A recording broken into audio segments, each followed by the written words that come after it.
Sometimes I pray and I ask for guidance. And sometimes I can't tell if it's God answering me or if it's just my own mind. I think one of the hardest places to be is lying there at night, exhausted, wanting God to be clear, and still not knowing what you're hearing. You pray, you ask Him to show you what to do, you try to listen, you try to calm yourself down, but your mind, well, in my case, my mind keeps moving. One thought sounds wise for a minute, then fear gets on top of it. Sometimes it feels right. Then, 5 minutes later, I'm questioning the whole thing.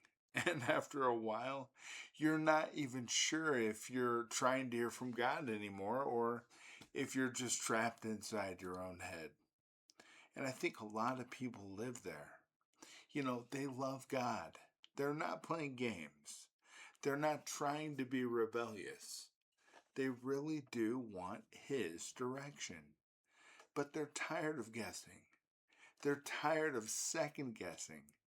They're tired of wondering if this feeling is from God or is it from fear or from pain or from loneliness or from their own desperation to get the answer. And that can wear a person down. You know, it's hard enough when life is already heavy. And then on top of that, you feel responsible to hear God correctly. You do not want to make the wrong move, and you do not want to call your own thoughts God's voice and end up walking into something you were never supposed to walk into. And you don't want to miss Him either. So now, the pressure is not just the problem you're facing. The pressure is also that you're scared of getting the answer wrong. That is a rough place to live. And I think one reason this gets so hard is because people expect God's voice to always feel obvious. They expect some huge moment that wipes out all uncertainty at once. And sometimes God does do that. Sometimes He really does make something plain. But a lot of the time, it's not like that. A lot of the time, you are trying to hear Him while your emotions are loud, while your stress is loud, while your fear is loud, while your past is loud, while the stakes feel high, and while your own mind is racing ahead trying to protect you from pain. So the real question becomes, how do you know when it's really God? And I think part of the answer is that God does not sound like panic. And that matters more than people realize. You see, fear rushes, fear pressures. Fear makes everything feel like it has to be decided right now, or your whole life is going to fall apart. Fear does not know how to sit still. It doesn't know how to breathe. It just pushes and pushes and pushes until you feel like you have to do something even if something is wrong. And God does not lead people like that. You see, He can call you to do hard things. He can tell you to move. He can tell you to let go. He can tell you to wait when waiting feels awful. But even when God's way is difficult, there is something clean about it. There's something steady about it.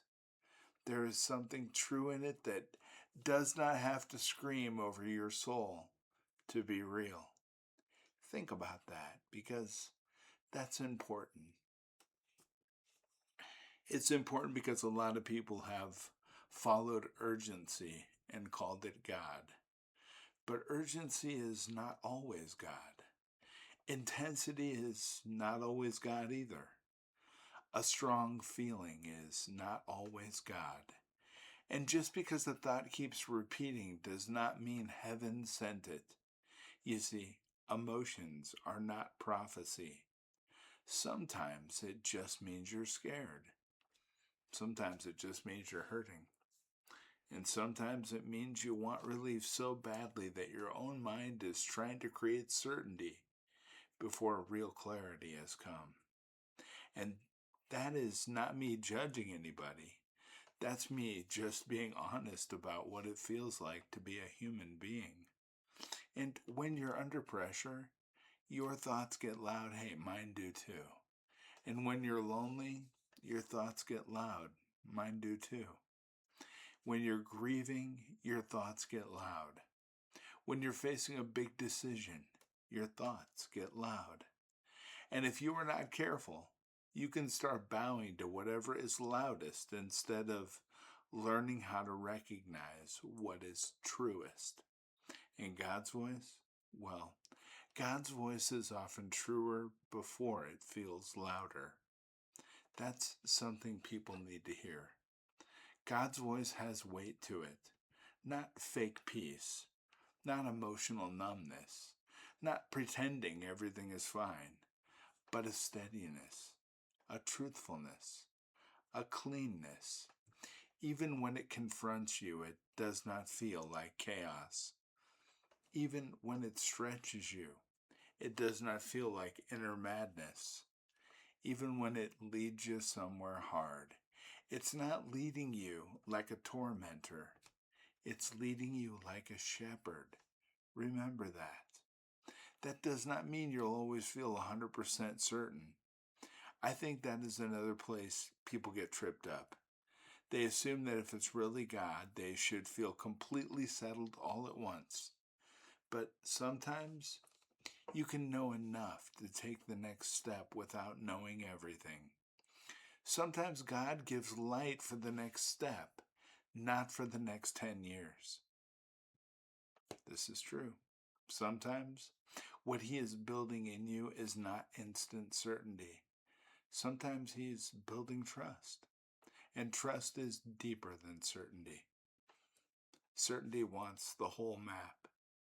Trust is willing to walk with God before the whole map is visible.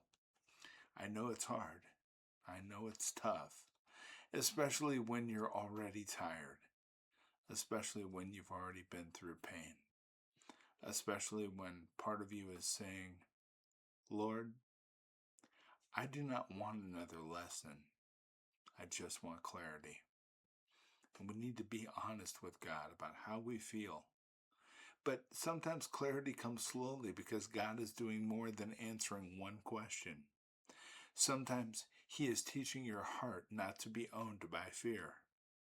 Sometimes He is teaching you how to stay close to Him without needing your emotions to settle first. Sometimes He is teaching you that His character is more dependable than your ability to figure everything out. And that's a deep kind of freedom, because once you start learning that, you stop chasing every thought that runs through your mind. You stop treating every burst of emotion like it's a message from heaven. You stop letting panic preach to you, and you start slowing down. You start paying attention. You start noticing what pulls you toward truth, what lines up with the heart of God, what carries quiet conviction instead of frantic pressure, and what sounds like Jesus instead of sounding like your fear wearing a spiritual mask. And that matters, because God will never lead you deeper into chaos just to prove He is speaking. He is not confused. He's not manipulative, and He's not frantic. He does not need to make you mentally spin to move your life forward. So, if your mind is loud right now, do not worship that noise. Slow down. Breathe. Tell God the truth. Tell Him you're confused. Tell Him you're afraid of getting it wrong. Tell Him you're tired of trying to sort out what is Him and what is just your own thoughts. Bring Him the whole mess honestly, not polished or impressive, just the real you. And then stay near Him. That matters more than most people think, Because sometimes the breakthrough is not that you instantly hear one sentence that solves everything. Sometimes the breakthrough is that you stop running around inside your own head long enough to become still again in His presence. And that's where a lot of people start hearing more clearly.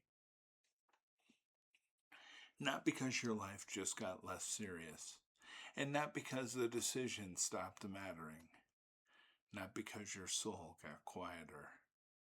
And when the soul gets quieter, you start noticing the difference between the voice that scares you and the voice that steadies you. One voice makes you feel like everything depends on you. Another reminds you that God is still God. One voice drags you into pressure. The other brings you back to truth. One voice will leave you more scrambled. The other brings a deeper kind of peace, even if the road ahead is still hard. And that is the voice you follow. Not the loudest one, the truest one. So if you're in a place today wondering if it is God or just your own mind, remember this. God's voice does not need panic to be powerful.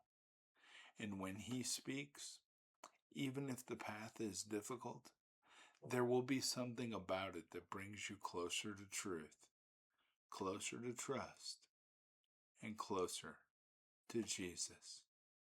And that is how you begin to know. My name is Douglas Vandergraph, and I believe in Jesus Christ. God bless every single one of you. Every single